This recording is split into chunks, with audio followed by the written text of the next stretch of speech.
This is going to be. We'll see you shortly.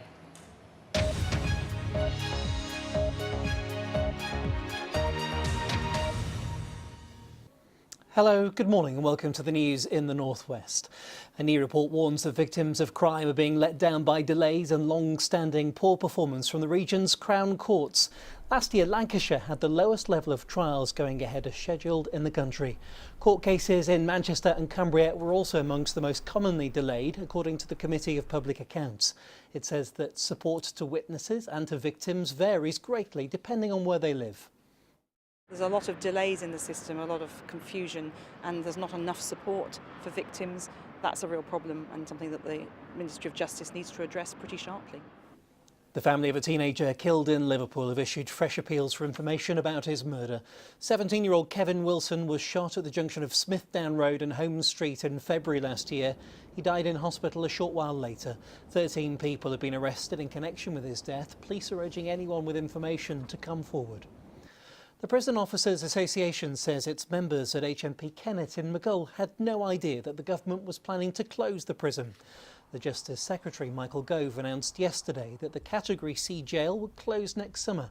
The government says no staff will be made redundant and will instead be redeployed. Jose Mourinho is expected to be confirmed as the new manager of Manchester United today. Talks between the club and the former Chelsea boss have been going on for the past 3 days.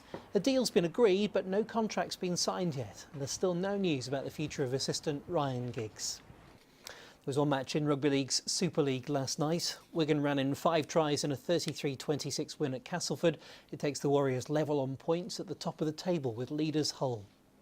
And one of Liverpool's landmark buildings has been transformed into a giant graffiti mural as part of a national street art project. The former Littlewoods headquarters on Edge Lane has been painted with a colourful design that pays tribute to the city's creative industries. Having laid vacant for years, the building's being transformed into a £25 million film studio. Looks great. Time now for the big bank holiday weekend weather. Here's Charlie. Good morning to you. We're in for a fairly decent day today, certainly better than yesterday. That being said, first thing this morning might be a little bit of mist and murk and a few foggy patches as well.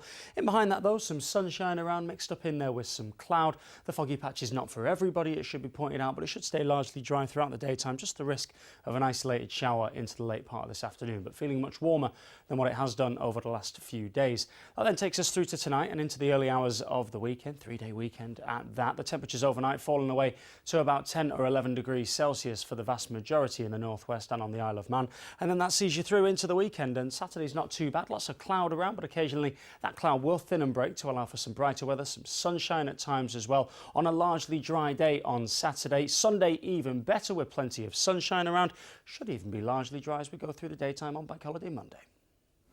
Not looking too bad, is it? Now, earlier problems on the M6 in Cheshire have cleared. That means there's no major problems on the roads so far this morning or public transport. Remember, stay up to date throughout the day on your BBC local radio station.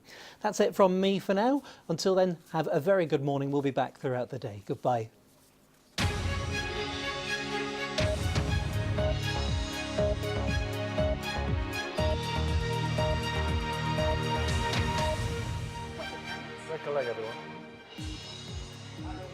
Good morning and welcome to a special edition of BBC Breakfast and 5 Live Breakfast.